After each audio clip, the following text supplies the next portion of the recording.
जाती है। ऑफिस में भी कोई नहीं ले जाएगा। सत्संग में सोचते हैं बच्चे ले जाएं। सत्संग की महिमा को समझते नहीं है। सत्संग की महिमा क्या है, कितने लोग आते हैं, सबको डिस्टरबेंस होता है, किसको खांसी आती है, किसी को कुछ होता है, तो भी नहीं सोचते कि दूसरे को परेशानी हो रही है। तो तेज दस म्यूजिक समझे में न तो अच्छे सुनागे, बार बार ले आती है अंदर।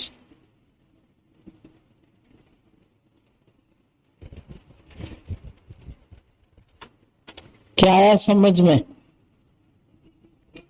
शादी के मंडप में अग्नि की तैयारी पहले करते,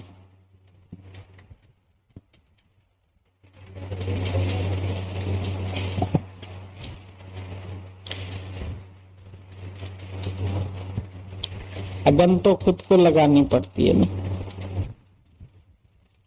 दूसरा थोड़ी लगा सकता।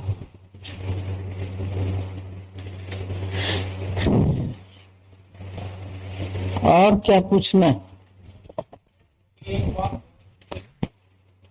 तो भी दुखी होके करनी पड़ेगी।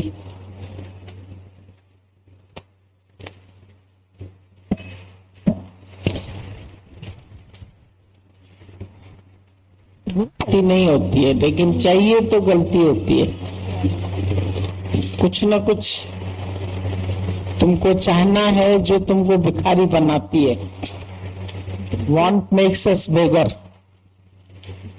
किसी भी तरह की चाह, चाहे शुभ या अशुभ, वो तुमको दूसरे के दर पे भिखारी बनाएगी, भूख मंगवाएगी। और गुरु तुमको बोलता है तुम शहंशाह है, तुम किसी से भीख क्यों मांगते? तुमको किसी से भी क्या चाहिए जो तुम उसके आगे झुकते हैं, मरते हैं? तुमको चाहिए क्या? एक के आगे झुक गए जहां से हमारी जीवन बननी थी, अब हमको दर दर पर झुकने की जरूरत क्या है? दर दर चंद्र दीवाना मस्तक गई कबोछा। दुनिया के दरवाजों पर खटखटाने की जरूरत ही क्या है जब तुम खुद ही शहंशाह है। दादा ने हर एक को शहंशाह बना दिया, राजाओं का राजा। तो अब चाहिए ही क्या? सब चाह खत्म हो गई। गुरु ने हर चाह से हमको खाली कर दिया। चाह मिटी, चिंता गई।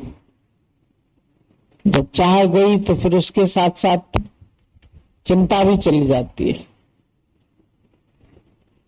पर चाह रहती है तो चिंता भी आ जाती है, मन भी हावी हो जाता है। फिर मन की इच्छाएं हमको अपने अधिकार में ले लेती है, दुखी करती है, बेइज्जती करवाती है।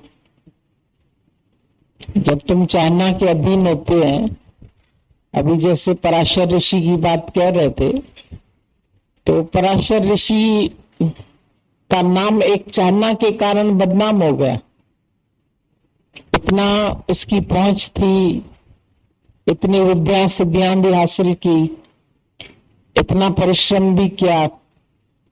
ऐसे ही मुफ्त में तो रिद्धि सिद्धि हासिल नहीं होती है, उसके लिए भी कितना तप करना पड़ता है। ऐसे ही किसी को रिद्धि सिद्धि नहीं मिलती है। फिर इतनी सिद्धियां हासिल करने पर भी खाली वासना को कंट्रोल नहीं कर सका, एक इच्छा को कंट्रोल नहीं कर सका। पर ब्रह्मज्ञानी का जीवन इसीलिए ही इतना महान बन जाता है कि वो सर्व कामनाओं का त्यागी है और अपनी आत्मा में संतुष्ट है। उसको किसी और से कोई डिमांड नहीं है, कोई चाह नहीं है, किसी और पर आशिक नहीं होता है। आप पर आप हम आशिक हैं अभी दोस्तों। आशिक होकर और पर तकलीफ उठाएं क्या जरूर। ज्ञानी अपने स्वरूप में आशिक है, अपने आप पर आशिक है, तो किसी के भी शरीर में उसकी आसक्ति नहीं जाती है, न ही उसके शरीर से कोई सुख लेने की कामना होती है। उसने अपने मन को, अपने इंद्रियों को, अपनी चाहनाओं को, सबको वश में किया हुआ है। उसके अंदर कंट्रोलिंग पावर है। Knowledge is power. जिसके पास ज्ञान है वो अंदर से पावरफुल हो जाता है। उसके सामने कितनी भी बड़ी परीक्षा आती है तो वो उसको आराम से क्रॉस कर जाता है। बड़े से बड़ा सागर आ जाए, नदियां आ जाए, नाले आ जाए, तूफान आ जाए, आंधी आ जाए, वो हर मुश्किलात को ऐसे पार कर जाता है जैसे उसके लिए कुछ है ही नहीं, हल्केपन से। क्योंकि अंदर से ही उसकी वासना क्षय हो गई, जल गई। मेरा सब जल जाए, स्वाहा कर दिया उसने। ज्ञान योग्य में उसने अपनी चाहनाओं को स्वाहा कर दिया। कामना चली गई। जब कामना चली गई तो कुछ बचा ही नहीं। न कामना रही, न क्रोध रहा। कामना की वजह से ही क्रोध की उत्पत्ति होती है। फिर मूढ़ भाव आ जाता है, फिर बुद्धि तुम्हारी काम नहीं करती है, फिर तुम उल्टे सीधे कर्म करने लगते, फिर तुम मन के अधीन हो जाते, फिर मन तुमको चलाने लगता है, तुम्हारे ऊपर सवारी कर जाता है। तुम घोड़े बन जाते हो, उसके ऊपर वो मन सवार हो जाता है। तुम्हारी लगाम जो है वो मन के हाथ में आ जाती है, जबकि मन की लगाम तुम्हारे हाथ में आनी चाहिए। तुम एक चाहना के गुलाम हो जाते। एक बार सिर्फ सिकंदर को उसके गुरु ने देखा कि वो राजकार्य में इतना ध्यान नहीं दे रहा है, एक स्त्री के मोह में फंस गया था। तो सुबह के टाइम में गुरुजी घोड़े बन करके बाहर पैसेज में और चलने लगे और उनके ऊपर एक स्त्री को बिठा दिया। वो उसको ऐसे ऐसे करके लगाम से खींच रही थी। तो सिकंदर ने ऐसे ही खिड़की से देखा, बोला रे गुरुजी ऐसा क्यों चल रहे हैं, क्या बात है। एकदम से उसने गुरु को बुलाया आदर से। जब गुरु आए अंदर, बोला आप आज ये क्या खेल दिखा रहे हैं हमको। बोला ये तुम्हारी पिक्चर तुमको दिखा रहा हूं, तुम भी ऐसे ही हो गए हो। तुम इतने बलशाली हो तो तुम सारी वर्ल्ड को जीत सकते हो, पूरी दुनिया को जीत सकते हो, लेकिन तुम एक स्त्री के संपर्क में आके उसकी वासना के अधीन हो गए और तुमको होश नहीं है कुछ कि तुम्हारे जीवन का लक्ष्य ये नहीं है। ये विषय वासना का सुख तो पशु पक्षी कीट पतंगे सब लेते रहते हैं, उनमें तो किसी को तृप्ति आती नहीं है। और ये कोई बड़ी चीज भी नहीं है कि तुम अपनी कामना को पूरा कर रहे हैं, शादी कर रहे हैं, ब्याह कर रहे हैं, बहुत अच्छा काम कर रहे हैं। ये तो संसार में पशु पक्षी भी कर रहे हैं। तो तुम मनुष्य होकर के तुम्हारा ये ध्येय नहीं है तुम्हारा ध्येय तो और ऊंचा होना चाहिए, लक्ष्य तुम्हारा ऊंचा होना चाहिए। तुम किस लक्ष्य में फंस गए? तुम अपने आप को क्या समझ के बैठे? क्यों अधीनता स्वीकार की है तुमने? क्योंकि उसके अंदर में ये भी शौक था कि मैं सारी पृथ्वी का एक राजा बनूं, पूरी वर्ल्ड को जीतूं। बोला तुम तभी जीत सकेगा जब तुम स्त्री के मोह से छूटेगा। अगर तुम किसी स्त्री के मोह में फंसा हुआ है तो तुम कभी भी दुनिया को नहीं जीत सकते, दुनिया तुम्हारे वश में नहीं हो सकेगी। और ये भी बात याद रखना कि जीवन में अगर कभी हारोगे तो तभी तुम्हारी हार होगी जब फिर से तुम किसी स्त्री के मोह में फंसोगे। उसको ये वाक्य जो था बहुत तीर की तरह लग गया और उसने उस स्त्री का संग छोड़ दिया। उसके बाद आप सबको मालूम है कि सिकंदर ने इतनी बड़ी बड़ी लड़ाइयां लड़ी और जहां जाता था वहां से जीत के आता था, लेकिन लास्ट में जब वो गिरा है तो वही स्त्री जो उस दिन उसके साथ थी वो आके उसके कदमों पे गिरी थी और रोने लगी कि तुमने मुझे अकेला कर दिया, मैं कहीं की भी नहीं रही, तुमने मुझे प्रेम किया फिर छोड़ क्यों दिया। एक सेकंड के लिए उसको दया आ गई उसमें, और जैसे ही उसको उसके साथ दया आ गई और वो उसके आलिंगन में आ गया, उसी वक्त उसकी हार हो गई। उसके बाद वो नहीं जीत पाया और गुरु ने एकदम से पीछे से फिर उसको देख लिया, बोला अब तुम काम से गए।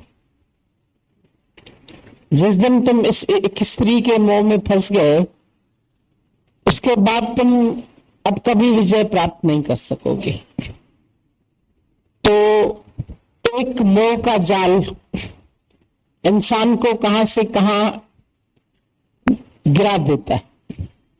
वो कितनी ऊंचाई पर चलना चाहता था, चढ़ना चाहता था, लेकिन एक वासना इंसान को कितना गिरा देती है, कितना अपनी अधीनता में ले लेती है और हम मन के गुलाम बन जाते।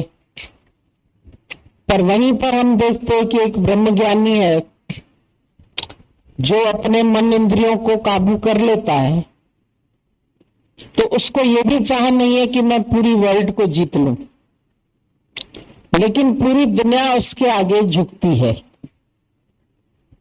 खुद ब खुद झुकती है। वो कोई तलवार के जोर पर दुनिया को नहीं जीतता है, लेकिन उसके अंदर का प्रेम और शुद्धता सबसे बड़ी चीज है। ब्रह्मज्ञानी के जीवन की प्योरिटी, वो प्योर इन हार्ट, दिल से भी प्योर है, तन से भी प्योरिटी है उसको। उसने अपने तन को भी पाक पवित्र रखा हुआ है, किसी के मोह के पाश में फंसा हुआ नहीं है, किसी के बंधन में नहीं आता है, किसी के कहने में नहीं गिरता है। वो अपने स्वरूप में आप स्थित है। उसकी स्थिति जो है वो अपने में निश्चय में है, नहीं वो किसी के है बंधन में आता, नहीं जन्म पाता, नहीं दुख उठाता। उसका इतना कंट्रोलिंग पावर है, तो जानता है स्त्री में स्त्री कहां है, क्या बांध सकती है। बोला उर्वशी में उर्वशी कहां है, उर्वशी वस्त्र उतारती गई। संत ने बोला कहां तक वस्त्र उतारोगे, ये शरीर भी हटाओ, इसके बाद क्या हो तुम, कौन हो। मैं तो उस शक्ति को देख रहा हूं जो इस शरीर के भी बियॉन्ड है, जिसको तुम इतना सुंदर मान रही हो कि मैं उर्वशी बहुत सुंदर हूं, मैं सबको गिरा सकती हूं। मेनका ने भी एक विश्वामित्र को गिरा दिया तो मैं भी गिरा सकती हूँ, तो नहीं गिरा सकती हो तुम। ब्रह्मज्ञानी को गिराना कोई हंसी मजाक का खेल नहीं है। एक स्त्री क्या 1000 स्त्रियां उसके आगे आ जाए, 100 छोरियों मारे छाल पे बिलाउटी लंगे हुए, उनको कोई फर्क नहीं पड़ता है, वो ऐसे चले जाते हैं। गोपियां जल में नहा रही थी और सुखदेव मुनि वहां से निकल गए। गोपियों ने अपने ऊपर वस्त्र भी नहीं ढके, पर जब उसका बाप निकला वहां से वेदव्यास, तब उन्होंने अपने ऊपर वस्त्रों से अपने को ढका।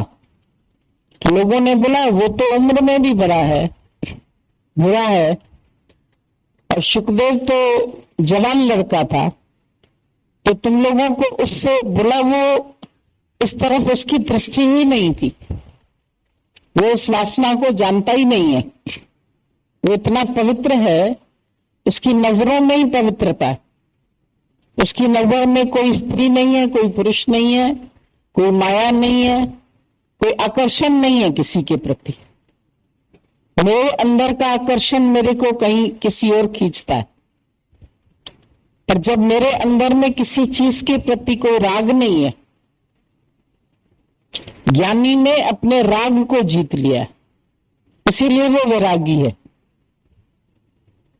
जीता हुआ मन, जीती हुई इंद्रियां, वो बाहर से ग्रस्त छोड़ के भागा नहीं है, पर उसका राग नष्ट हो चुका है, इसलिए वो जहां भी बैठा है उसका किसी भी चीज में अटकाव नहीं है, न बेटे में, न बेटी में, न स्त्री में, न घर में, न संसार में। बैठा संसार में ही है, कार्य भी कर रहा है, लेकिन अंदर से वो किसी चीज में आसक्त नहीं, उसका मन निरासक्त है, वो निरासक्त भाव में है, इसीलिए उसको वैरागी बोलते। राग रहित, कामना रहित, राग रहित, शुद्धता और पवित्रता उसके जीवन से छलकती है, उसके करीब आने वाला भी शुद्ध हो जाता है। जैसे पारस से लग करके लोहा सोना बन जाता है, पर संत करे आप समान, संत तो और भी उससे मान है, वो पारस को पारस नहीं बनाता है, लोहे को, लेकिन संत जो है वो तुमको अपने जैसा बना देते। संत बड़े परमार्थी, शीतल जाके अंग, तपत बुझाए और की दे दे अपना रंग।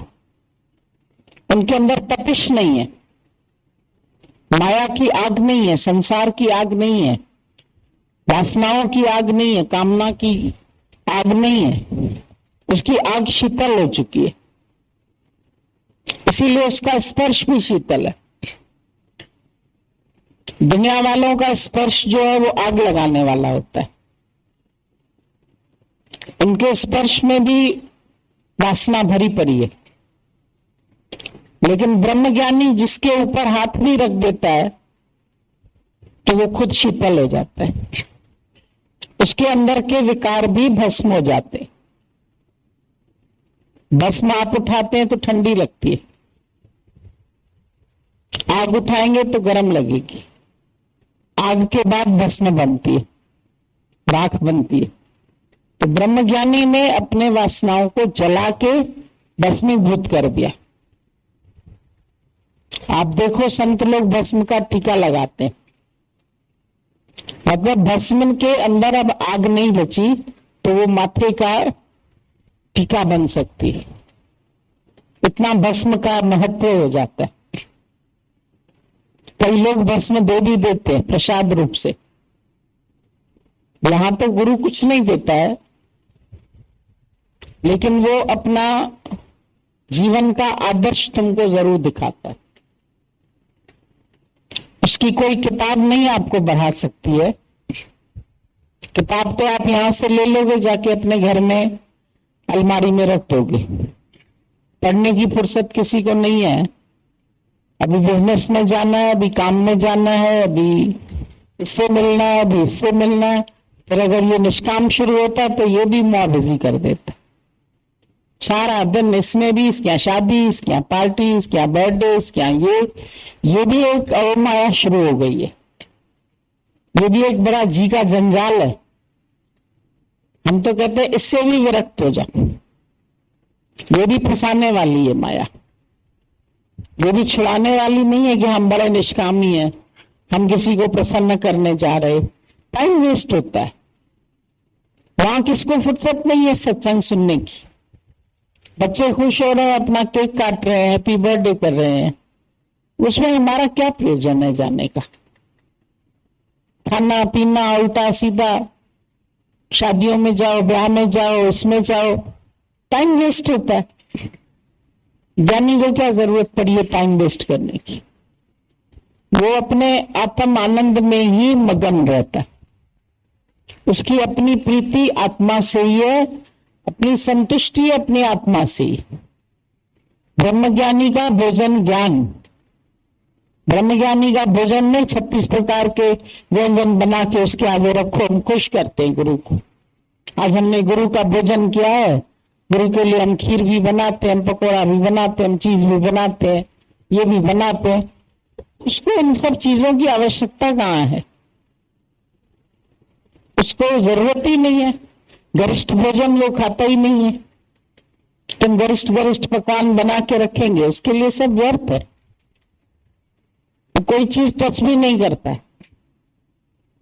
वो अपना दाल रोटी खा के मगन है, अपनी शांति में। उसका भोजन भी सूक्ष्म होता जाता है।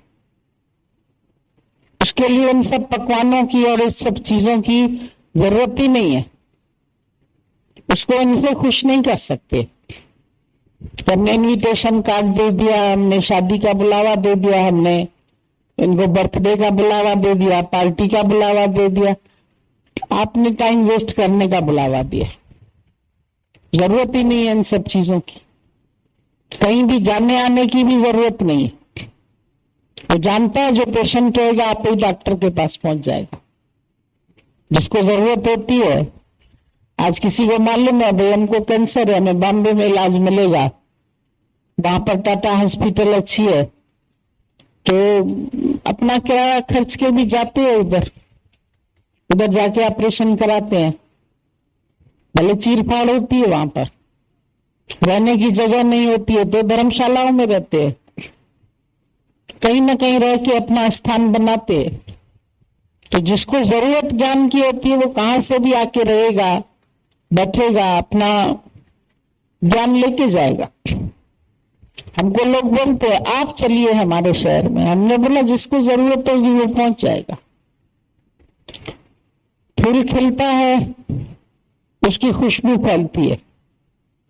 फूल कहता भी नहीं है कि मेरे पास आओ, लेकिन उसकी खुशबू लेने के लिए सब बगीचे में पहुंच जाते, अपने आप पहुंचते। उसको इनवाइट करने की जरूरत नहीं। तो गुरु के पास भी अपने आप सब पहुंच जाते। केवल उसकी सुगंध, उसकी पवित्रता, उसकी सच्चाई, जीवन में सच्चाई काम आती, छल कपट नहीं। उसके पास कोई करिश्मे नहीं है, ये करोगे तो ये हो जाएगा, ये लोगे तो ये हो जाएगा, हम ये कर देंगे, हम वो कर देंगे। कोई वर, कोई श्राप ज्ञानी देता ही नहीं। ज्ञानी के पास तुम आओ, हमको ये वरदान दे दीजिए, तो कहता तुमको पुरुषार्थ से चीज मिलने वाली है, वरदान से नहीं। रूठ जाओ तो श्राप भी नहीं देता। तुम नहीं आओ, बहुत मेहनत ले लो गुरु से, उसके बाद नहीं आओ, तो वो क्रोधित होकर तुमको कोई श्राप नहीं देगा। वर और श्राप उसके पास नहीं, क्योंकि उसके पास सिर्फ प्रेम है। लेकिन दुनिया में कोई वर देता है, कोई श्राप देता है, कोई कुछ देता है, कोई फल लेके जाओ, बेटा हो जाएगा, ये हो जाएगा। यहां तुमको बताएगा बेटे का कष्ट क्या है, बेकार में तुम बेटा मांगने क्यों आए इधर, मिलेगा भी तो क्या हो जाएगा। पालने पोसने की मेहनत तुम्हारी लगेगी, टाइम वेस्ट होगा, उसके बाद भी वो विलायत चला जाएगा बीवी लेके, तुम अकेले पड़े के पड़े रह गए। हम तो देखते हैं रिटायर्ड लोग बेचारे लास्ट में अकेले अकेले रहते हैं, खुद ही कहते हैं हम क्या करें, हम तो खाली अब 2 ही लोग बचे हैं, मियाँ बीवी है। जब तक बेचारी बीवी का भी शरीर चलता है तो 2 रोटी बना के खिलाती है, नहीं तो टिफिन सिस्टम बना लेते या आया रख लेते या नौकरानी। बाकी तो घर में ना कोई बेटा ना कोई बेटी, कोई काम में नहीं आता। तो ये सब हम तुमको जगत के सुखों की तरफ आकर्षित भी क्यों करें, उसका वरदान भी क्यों दे कि हाँ अच्छा बेटा हो जाए, दूधो नहाओ पोतो फलो। अरे माया मिलेगी तो भी यहाँ छोड़ जाओगे, जाओगे तो दुनिया में कहेंगे भाई इसका निधन हो गया, धन तो माई छोड़ गई, निधन चली गई। पहले सोना इकट्ठा किया था उसने, जेवर इकट्ठा किया, कुछ भी किया, सारी जिंदगी मनुष्य एकत्रित करता रहता है, ये भी इकट्ठा कर लें, एफडी भी बना लें, ये भी बना लें, ये भी बना लें, लास्ट में जाता है तो सब बैंकों में ही पड़ी रह जाती। बैंक वाले भी कहते हैं बाबा नॉमिनी भी लिख दो नीचे से, अगर आप चले जाओ संसार से तो फिर पीछे आपका कौन लेगा वो भी बता दो। कि उनको भी मालूम है कि मृत्यु कभी भी किसी को ग्रसित कर सकती है, सबको अपना ग्रास बना लेता है काल। जगत चबे ना काल का, कुछ मुख में कुछ गोद। माली आवत देख के कल्याण करी पुकार, फूली फूली चुन लई काल हमारी बार। जो बड़े हो गए अवस्था में वो चले गए संसार से, कुछ कलियां भी चली जाती। कई जगह आपको कलियों के हार मिलते हैं तो कलियां भी तोड़ देते हैं कई लोग। तुमको कलियों का हार ज्यादा पसंद आता क्योंकि फूल तो फिर झड़ भी जाता है, फूल में झड़ने की संभावना ज्यादा, लेकिन कली में झड़ने की संभावना नहीं, उसमें खिलने की संभावना होती। तो कई बार कलियां तोड़ देते हैं लोग। तो बोलते छोटी उम्र में थोड़ी कोई चला जाएगा, काल नहीं देखता है इसकी उम्र कितनी है, वो टाइम देखता है। जिसका समय पूरा हुआ चल मेरा भाई, चाहे बुढ़ापा है, चाहे जवानी है, चाहे बीच की अवस्था है, चाहे बचपना है, समय पूरा हो गया। काल का मतलब ये टाइम, इसका टाइम मुकर्रर है शरीर के जाने का और आने का। अब उस बीच में जितना आज तुम्हारे पास है उसमें तुम अपना मोक्ष हासिल कर लो। ये लॉटरी लगी हुई है तुम्हें, मनुष्य देही जो मिली है तुमको, ये तुमको गोल्डन चांस मिला हुआ है और ये गोल्डन चांस तुमको है अभी से अपना इसका उपयोग करो, वरना हाथ से निकल जाएगा, फिर पता नहीं कौन सी योनि मिले। इस पद पे जो नर चुके आए जाए दुख पाए, तब आएगा और जाएगा, आवागमन चलता रहेगा उसका। तो आवागमन के फेरे में क्यों पड़े, आवागमन से छुटकारा करो, खत्म करो उसको, अभी मोक्ष पद हासिल कर सकते हो। क्योंकि एक मनुष्य को ही भगवान ने विवेक दिया है, पशु पक्षियों के पास विवेक नहीं है, इसलिए वो सारा टाइम बेचारे विषय भोगों में ही गिरे पड़े।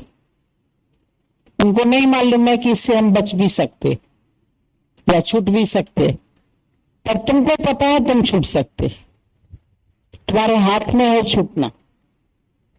तुम जीवन को कंट्रोल कर सकते हो, बागडोर गुरु को सौंप सकते हैं, पूर्ण गुरु की शरण ले सकते हैं, और बड़े भाग्य है जीवन में किसी को पूर्ण गुरु की शरण मिल जाए।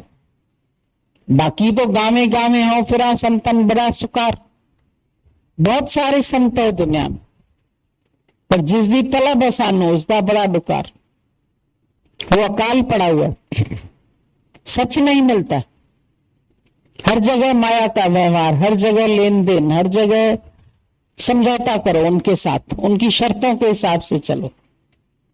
यहां कोई शर्त नहीं, कोई शर्त नहीं होती प्यार में, मगर प्यार शर्तों से तूने किया। दुनिया में लोग शर्तें रखते हैं प्यार में, ऐसा चलोगे तो ज्ञान देंगे, ऐसा करोगे तो ऐसा नाम जपना, ऐसा करना, ऐसा करना। यहाँ किसका नाम जपना है? कोई तेरा है ही नहीं, नाम किसका जपना है? नाम रूप सब नाश है, अपना ही नाम तुझे बुलाना। दादा को लोग बोलते, दादा सत्संग का कोई नाम रखो। दादा कहता था अपना ही नाम हमको भूलना है तो सत्संग का नाम क्या रखे? मैं मुआ तभी तो खुद खुदा हुआ। अगर मैं भी मरूंगा नहीं, मंगन मुआ तभी खुदा हुआ। मंगन रहेगा तो खुदा थोड़ी होएगा। तो उसने तो अपने को ही मिटा डाला, अपनी हस्ती जो तेरे कदमों में मिटा देते, तुझको हर तौर अदाओं से मना लेते। यहां तो हस्ती मिटाने के लिए आते, बनने के लिए थोड़ी आते। कुछ बन जाएं। दुनिया में लोग बनने के लिए जाते हैं, बड़ा ऑफिसर बन जाऊं, बड़ा मंत्री बन जाऊं, बड़ा ओहदा मिल जाए, बड़ा घर मिल जाए, बड़ी मोटर गाड़ी मिल जाए, बड़ा पद मिल जाए, फिर क्या होगा? चला जाएगा। उस दिन भी कोई आया, बोला भाई वो शपथ लेने वाला था, राज्यपाल बनने वाला था, एक दिन पहले रात को लिवर फेल हो गया, खत्म हो गया।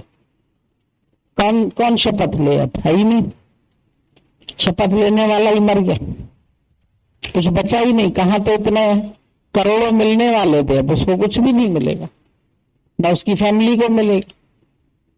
व्यक्ति ही चला गया, उसको मालूम नहीं था कि एक तरफ राज्य मिलने वाला और दूसरी तरफ काल खड़ा। सर्प के मुंह में पड़ा है मेढक, लेकिन मच्छर खा रहा है।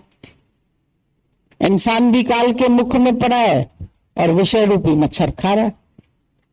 ये इच्छा पूरी हो जाए, ये इच्छा पूरी हो जाए, ये कामना पूरी हो जाए। तो कामनाओं का कोई तुम्हारा अंत है? कोई हिसाब है? एक पूरी होगी, दूसरी शुरू होगी, दूसरी पूरी होगी, तीसरी शुरू होगी। ये तृष्णा का कांसा तेरा हरदम खाली है, तो झूठी आशा के द्वारे का स्वाली। क्या मिल जाएगा जो तुम्हारा मन संतुष्ट हो जाएगा? पर संतुष्ट हो जाएगा तो सब मिल जाएगा। जब आवे संतोष धन, तो बाकी धन सब दूर समा। फिर तुमको कोई धन की चाहना ही नहीं होगी। क्या करें इस धन का? जो है भी तो उसका भी क्या करें? ज्ञानी तो अपना तन मन धन सबके हित के लिए लुटा देता है, अपने लिए संग्रह नहीं करता है। अपने तन का, मन का, धन का दूजों को दे जो दान, तो सच्चा इंसान नरेश धरती का भगवान। किसके लिए रखे? उसका मेरा कोई है ही नहीं। दादा ने बोला मेरे को मेरा ही नहीं है, तो मेरा ध्यान ही नहीं चाहता किसी। तुम मेरे बना के बैठे तो उनका चिंतन करते, उनके ख्याल करते, उनके लिए घर बनाते हैं, उनके लिए बिल्डिंग बनाते हैं, उनके लिए व्यवहार बढ़ाते हैं। कब तक? कब तक व्यवहार बढ़ाओगे? कब तक बनी रहेगी? किसकी बनी रही है और किसकी बनी रहेगी? ये सब खेल कब तक चलेगा तुम्हारा? ज्ञानी खेल को ही मिटा देता। अब ये खेल बहुत खेल चुके, खेल अनेकों खेला, लेकिन ज्ञानी ने खेल ही खत्म कर दिया। तो कोई खेल नहीं खेलता। अब ये अंतिम जन्म है, अपना काम पूरा करके सबसे रिहाई ले लो, विदाई ले लो सबसे। गवन के दिन नियरा ने गोरिया कर लो अब तैयारी। 5 तत्व का गहना पहनो, पहनो गुण की सारी। फिर पिया के संग मिली रंग होइए, मिटिए सकल कलेश। कैसे जाइए पिएवा के देश? जहां जाना है परमात्मा से मिलके एक होना है। लहर सागर से मिलके एक हो जाए। लहर अपना अलग अस्तित्व रखेगी तो मिट जाएगी। तुम मिट जाओ, वरना मिटा दिए जाओगे। प्रकृति तो एक दिन सबको मिटा देगी, कौन बचा है? न कोई रहा है न कोई रहेगा। तुम जिनको अवतार मानते हैं, राम गए, रावण गए, जाके बहु परिवार। फिर शरीर तो किसी का नहीं रहने वाला। शरीर का बैठ के हम सारा दिन चिंतन करते हैं, इसको सुख दें, इसको आराम दें, इसको बीमारी ना हो, इसको तकलीफ ना हो, दर्द नहीं सह सकते, पीड़ा नहीं सह सकते, आज यहाँ दर्द है, आज यहाँ तकलीफ है, आज ये बीमारी है, आज बच्चे को बीमारी है, आज उसको डिप्रेशन है, आज उसको ये। कहाँ तक सबको ठीक करोगे? किसका किसका चिंतन करोगे? रोज किसी न किसी को कुछ न कुछ लगा ही रहेगा। घर है, गृहस्थ है, इसमें रोज कोई ना कोई प्रॉब्लम खड़ी रहेगी, प्रॉब्लम्स नहीं खत्म होगी। पर तुम सुलझाने वाले बन जाओ, हर परीक्षा के लिए तैयार रहो। बोला होशियार स्टूडेंट बोलता है कोई भी पेपर दे दो, हमने हर प्रश्न जो है सॉल्व कर लिया। स्वामी रामतीर्थ बोलता था मैंने 10 ही सवाल हल कर दिए, कोई भी 7 करेक्ट कर लो। पढ़ाई उसकी पूरी थी और 1 घंटे में पेपर दे के कहता था मैं जाऊं, 2 घंटा बाकी पड़ा रहता था। इतना मैथ्स में होशियार था, फटाफट फटाफट सब सवालों का हल कर देता और 10 के 10 ही कर देता था। उसके बाद भी खाली का खाली। ज्ञानी फ्रेश है, उसके दिमाग में सब जवाब उसको आते हैं, हर परीक्षा का उसको सुलझाव दिमाग में पड़ा है, उलझता नहीं। ज्ञानी व्यक्ति थोड़ी सी भी परीक्षा आती है उलझ जाता है। अब क्या करें, अब क्या करें? कुछ नहीं करो, आई है तो चली भी जाएगी। समस्या आती है तो जाने के लिए, दिन आया है तो रात होगी, रात हुई है तो दिन भी होएगा। हर चीज का हल है। बीमारी आई है तो उसका भी कोई ना कोई निदान होगा, दुख आया है तो उसके बाद भी सुख भी आएगा। तुम क्यों परेशान होते? अंदर से ही पैदा हुई है, हो सकता है अंदर से ही ठीक भी हो जाए। तुमको तो एक गांठ होगी तो डर जाओगे, कैंसर तो नहीं है, हो सकता है गांठ अपने आप 4 दिन में गल जाए, तब तक तुमने चिंता कर ली मेरे को क्यों हो गई है गांठ, मुंह में छाला हुआ है तो क्यों हो गया है, ये छाला कहीं कैंसर तो नहीं हो जाएगा? अरे हो जाएगा तो हो जाएगा, जाना होगा शरीर को ऐसे तो चला जाएगा। उसमें बैठ के सोचते रहोगे, सोचते रहोगे, दिमाग चलता रहेगा। आदतें नहीं छोड़ेंगे, कहेंगे पान मसाला छोड़ोगे, नहीं ये तो नहीं छोड़ सकता, मैं तो खाऊंगा ही, ये तो मेरे को आदत है। अरे अपने इच्छाओं पर कंट्रोल करो, खाते रहते हैं। वो भी नकली बन रहे हैं आजकल, लोग पकड़े जा रहे हैं, पान मसाले भी नकली बन रहे, पुकार और ये और वो जाने कितनी पुड़ियाएं बनाते हैं, बिक रही हैं और लोग बेच रहे हैं, लोग खा रहे हैं, बीमार हो रहे हैं। तो ये उनको अपनी इच्छाएं बीमार कर रही है कि भगवान बीमार कर रहे हैं? कितनी बीमारियां तो तुम खुद खरीद करते हो, इनवाइट करते दुखों को खुद। भगवान थोड़ी सारे दुख भेजता है, भगवान खाली बैठा है जो तुमको दुख भेजे, उसको और कोई काम ही नहीं है क्या? दुख ही बनाता रहेगा वो। उसने बनाया सुख सागर, तुम खाली बैठे हो, अपने बच्चों के लिए दुख बनाते हो कभी? तुम अपने बच्चे के लिए दुख नहीं बना सकते हो तो परमात्मा क्यों बनाएगा तुम्हारे लिए? तुम खुद बनाते, तुम खुद आप अपने दुख अपने सुख के क्रिएटर खुद हो। उसने तो रॉ मटेरियल दिया है तुमको, कुछ भी बनाओ। जिंदगी कोरा कागज है, कुछ भी लिखो। क्या लिखते हो? एग्जाम में तुमको कॉपी खाली मिलती है, उस पर लिखा हुआ थोड़ी मिलता है। लिखते तो तुम हो ना, अब गलत लिखो या सही लिखो तो तुम्हारे ऊपर है। ज्ञानी करेक्ट करता जाता है अपना, हर हालत में अपने आप को करेक्ट करता है, दुख में सुख में, लाभ में हानि में, मान में अपमान में, यश में अपयश में, समभाव से चलता है। समत्व योग ये सबसे बड़ा योग है, और कोई योगा नहीं करने हैं तुम्हें। सुबह उठ के बाह ऐसे करो, हाथ ऐसे करो, वो तो ठीक है, शरीर की एक्सरसाइज है, वो योग नहीं है। योग है अंदर की जुड़न हो जाए परमात्मा से, जोड़ को योग बोला जाए। लोग आजकल योगा कर रहे हैं, योगा योगा करते, योग नहीं करते। योग तो किसी को आता ही नहीं है। एक्सरसाइज को योगा बोल देते। योगा टीचर भी बहुत सिखाते रहते हैं।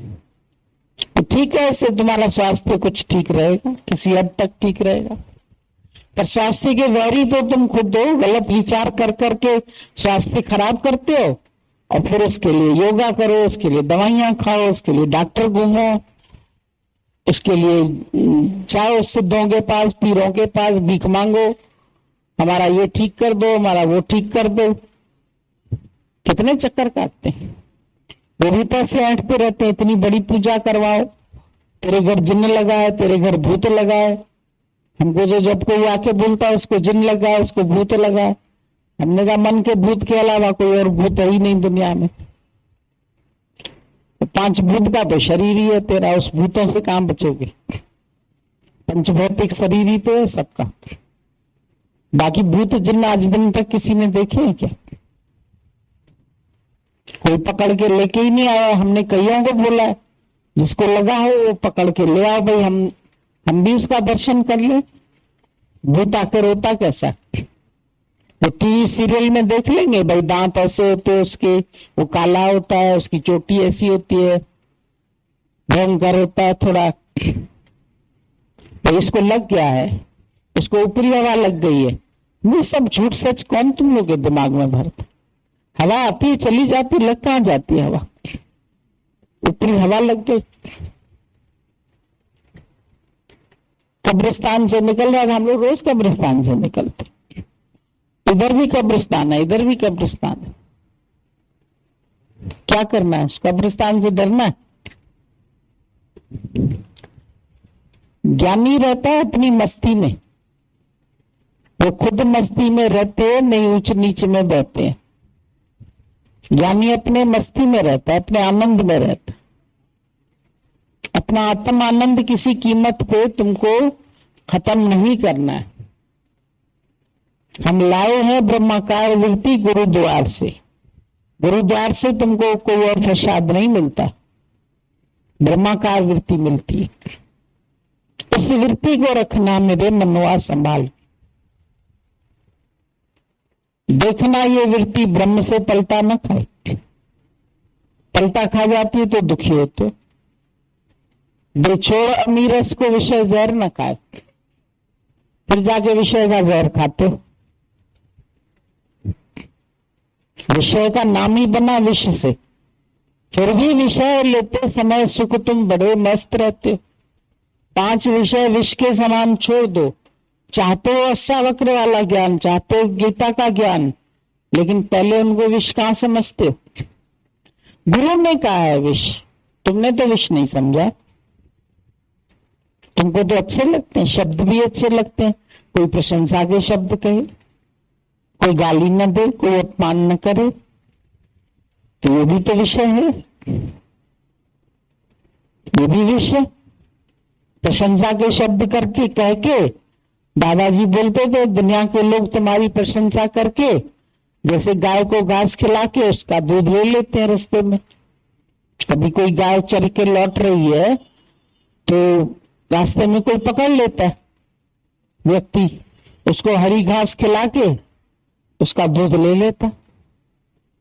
तो तुम्हारी प्रशंसा करके ये हरी घास खिला के लोग तुम्हारा तत्व ले लेते, तुम दे देते।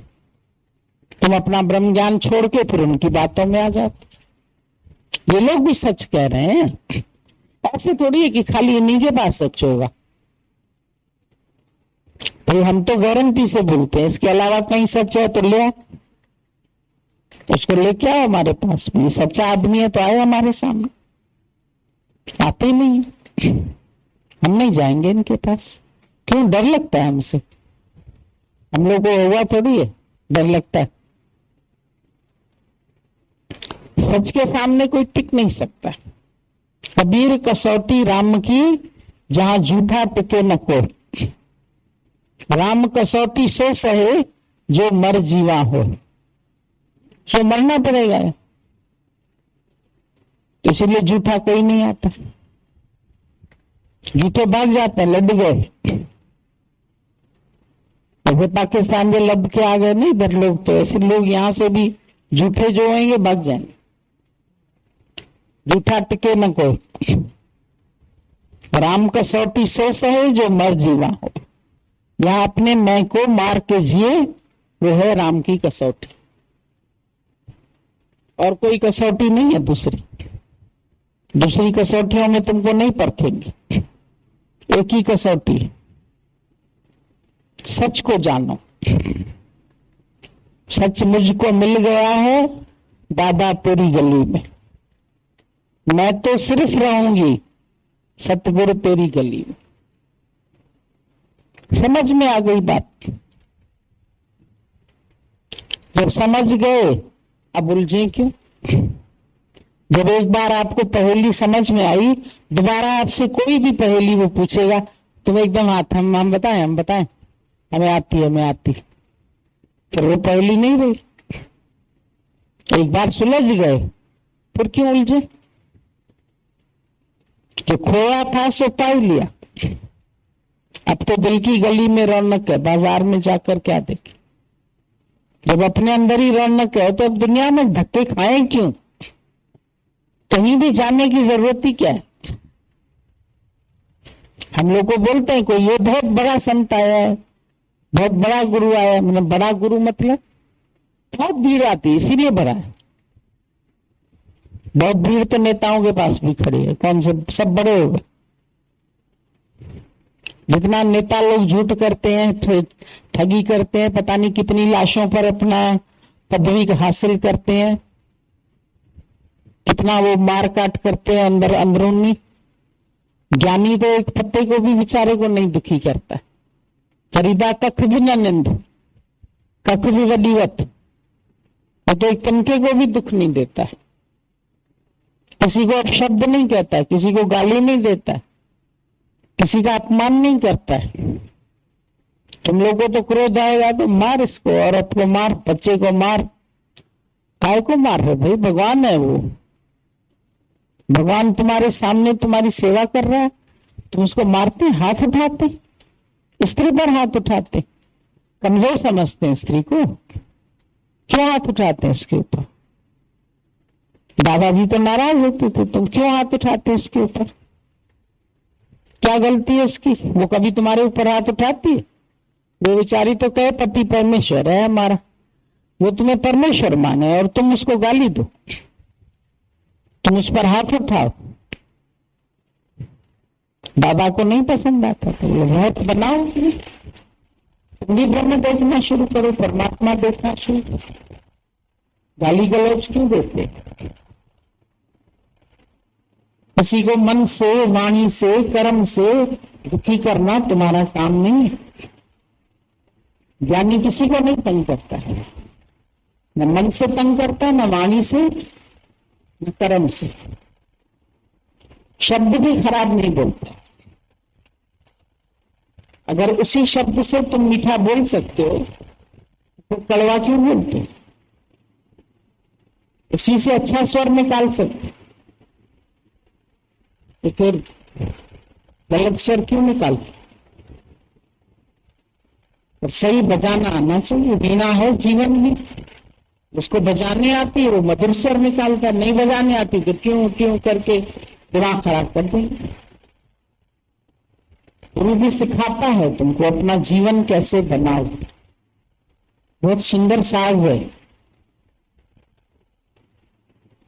साज हूं मैं, आवाज हो तुम।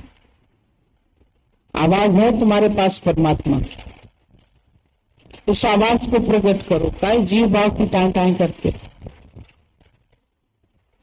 गलत शब्द नहीं बोलो, अपशब्द नहीं बोलो। वचन संभार बोलिए, वचन के हाथ में पाओ। एक वचन औषध करे, एक करेगा घाव। एक वचन तुम्हारी औषधि कर सकता है, एक तुम्हारे ऊपर घाव लगा सकता है। तो अपने कर्म मत बनाओ नए। रोज नया नया कर्म बनाते, नया नया कर्म बनाते। ज्ञानी कोई कर्म नहीं बनाता।